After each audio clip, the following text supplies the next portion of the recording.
पढ़ते हैं, हम कथाएं सुनते हैं, हमने कहानियों में पढ़ा है कि जब माँ गंगा नदी को हम कहते हैं माँ गंगा नदी जब इस धरती पे पृथ्वी पे उतरी थी, उसके पीछे की कहानी है कि एक राजा थे भगीरथ। राजा भगीरथ ने तपस्या की, और तपस्या की किसके लिए?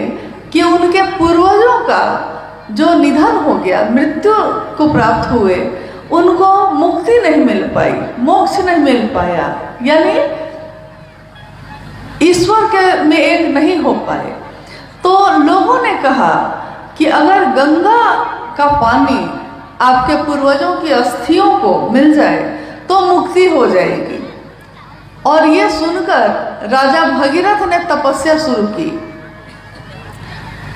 कहानी है कि माँ गंगा प्रसन्न हुई और उन्होंने कहा कि मैं पृथ्वी पर उतरने के लिए तैयार हूँ, लेकिन पृथ्वी, कल्पना करिएगा आप अभी इस बात की कि पृथ्वी यानी धरती मेरे वेग को, मतलब मैं इतनी तेज गति से जो उतरूंगी इस धरती पे, तो ये धरती मेरे वेग को, मेरे प्रवाह को बर्दाश्त नहीं कर पाएगी, तो सारी पृथ्वी ही बह जाएगी।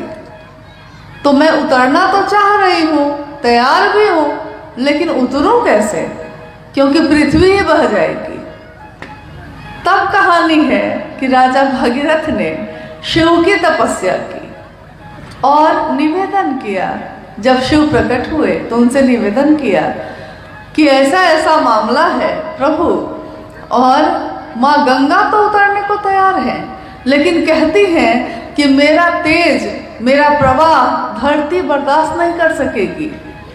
तो अब मैं क्या करूं? काम तो हुआ है लेकिन पूरा नहीं हुआ, अब क्या करूं? तो महादेव ने कहा कि अरे इतनी सी बात है, और कहानी है, कहानियां प्रतीक होती हैं, कहानियां सच भी होंगी, कहानियां कभी हमें कुछ सिखाती भी हैं। तो कहानी है कि महादेव ने अपनी जटाओं को खोला और गंगा को कहा कि उतरो, जितना वेग है, जितना तेज है, जितना प्रवाह है, उतने तेज के साथ उतरो। और शिव की जटाओं में इतनी तेज वाली गंगा कहाँ समाती चली गई पता ही नहीं चला।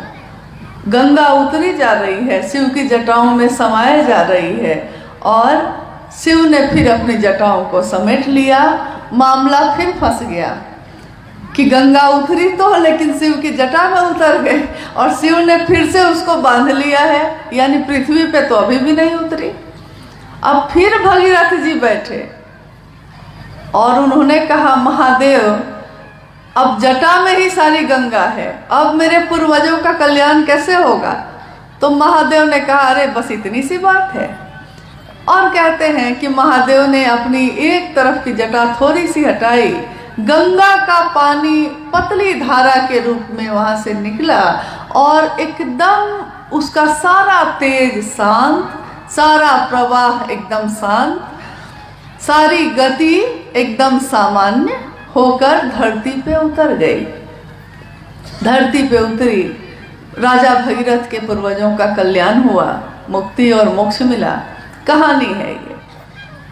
तो आज भी हम कहते हैं कि भगीरथ ने गंगा को जमीन पे उतारा तपस्या से, अपने पूर्वजों का कल्याण किया।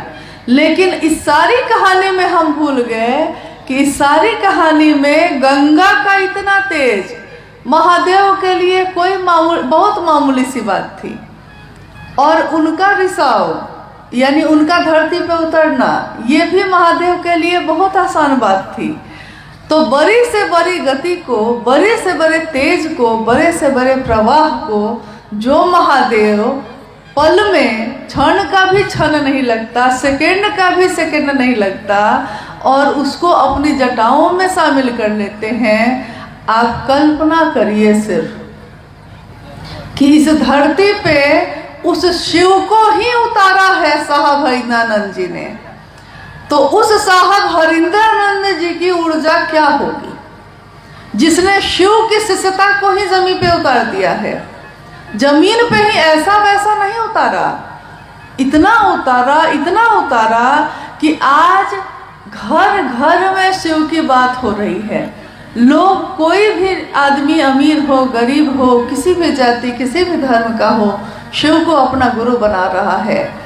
अब इससे कोई फर्क नहीं पड़ता कि वो कैसे जीता है, क्या खाता है, क्या पीता है, कैसे रहता है, कैसा जीवन जीता है। महादेव को इससे कोई फर्क नहीं पड़ता।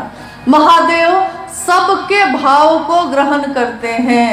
कहते हैं महादेव के पास हृदय की हुंडी ही स्वीकार होती है। हृदय की हुंडी मतलब हृदय ही वहाँ स्वीकार किया जाता है। सामान का वहाँ कोई मोल नहीं है। बड़ी